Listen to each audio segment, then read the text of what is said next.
जी अस्सलाम वालेकुम। मैं हूं डॉक्टर जावेद। इस टाइम मैं कासिम हॉस्पिटल में senior child and family physician के तौर पर खिदमत सर अंजाम देने लगा हूं। व्यूअर्स, आज हम बात करने लगे हैं निहायत ही अहम टॉपिक के ऊपर, जहां जो आजकल पाकिस्तान में बहुत ही ज्यादा है, जिसको हम आम जबान में फालिज कहते हैं और मेडिकल टर्मिनोलॉजी में इसको स्ट्रोक कहते हैं। अब हम जान लेते हैं ये फालिज होता क्या है। स्ट्रोक वो हालत है जब दिमाग के किसी हिस्से में अचानक खून की कमी की वजह से वो हिस्सा जो है वो सही तरीके काम नहीं कर पाता। इससे क्या होता है, इससे हाथ पांव की मूवमेंट कम हो जाती है, बोलने या देखने में फौरी कमी आ सकती है। अगर हम स्ट्रोक की टाइप्स के बारे में बात करें, स्ट्रोक जो है दो किस्म का होता है। नंबर एक के ऊपर इस्कीमिक स्ट्रोक, नंबर दो के ऊपर हेमरेजिक स्ट्रोक।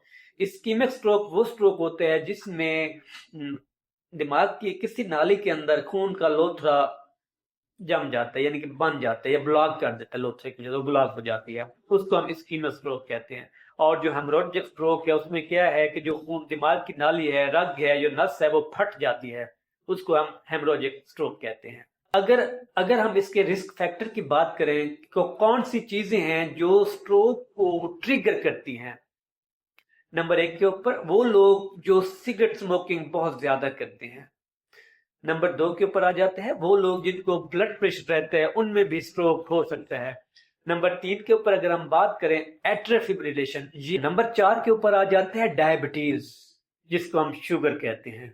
अगर आपको शुगर है, आप ब्लड प्रेशर के पेशेंट हैं, या सिगरेट स्मोकिंग ज्यादा करते हैं, या आपको कोई दिल की बीमारी जिसको एट्रियल फिब्रिलेशन है कहते हैं, तो ये चीजें जो हैं एक रिस्क फैक्टर हैं। इन चीजों की वजह से जो स्ट्रोक है, जो फालिज है, वो हो सकता है। अब अगर हम वार्निंग साइन की बात करें, कौन कौन से साइन हैं जो हमें वार्न करते हैं कि हमें जो है फालिज हो चुका है। नंबर एक के ऊपर चेहरे का जो है एक तरफ झुक जाना। अगर किसी बंदे को फालिज हो गया है तो उसका जो चेहरा है वो एक तरफ झुक जाएगा, फॉर एग्जाम्पल ऐसे हो गया।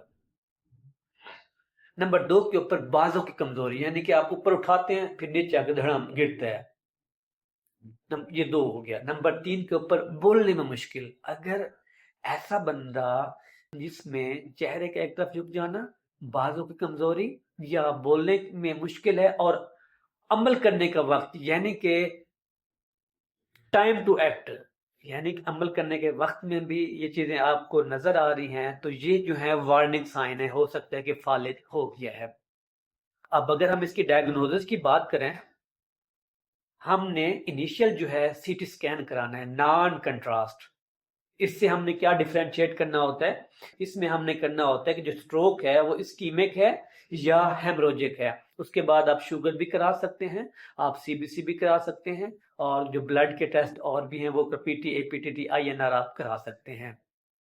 उसके बाद हम इसकी मैनेजमेंट की अगर हम बात करें, मैनेजमेंट जो है बहुत जरूरी है। अगर किसी को फालिज होता है वो 4.5 घंटे के अंदर अंदर जो टर्शरी केयर हॉस्पिटल है वहां पहुंच जाए, तो उसको जो है डॉक्टर जो हैं, जो हम लोग हैं, वो एक टीपीए, एक इंजेक्शन लगा देते हैं। उस 4.5 घंटे के अंदर वो पेशेंट टर्शरी केयर हॉस्पिटल में पहुंच जाता है तो उसको टीपीए लग जाता है। ये बहुत जरूरी है। अगर किसी को फालिज जो आपके करीब में, पड़ोस में, किसी रिश्तेदार को, किसी को भी अगर ऐसी कोई अलामत या फालिज की आपको शिकायत नजर आए, तो 4.5 घंटे के अंदर अंदर आप टर्शरी केयर में पहुंचे, ताकि वो मुस्तकबिल की माजूरी से बच सके। इसी तरह हमने क्या करना होता है, फ्लूइड वगैरह देना होता है, ब्लड प्रेशर को हमने कंट्रोल करना होता है, शुगर को कंट्रोल करना है, ब्लड प्रेशर को कंट्रोल करना है, आईवी फ्लूइड देना है, और सीटी स्कैन के बाद जो है हम अर्ली एंटीप्लेटलेट दे सकते हैं। जब तक सीटी स्कैन नहीं होता तब तक हम उस पेशेंट को जो है एंटीप्लेटलेट नहीं दे सकते। CT scan is most important to start medication.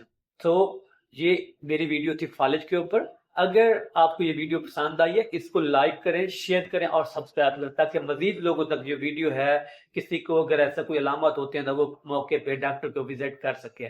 दुआ में याद रखिएगा। मिलते हैं अगली वीडियो में।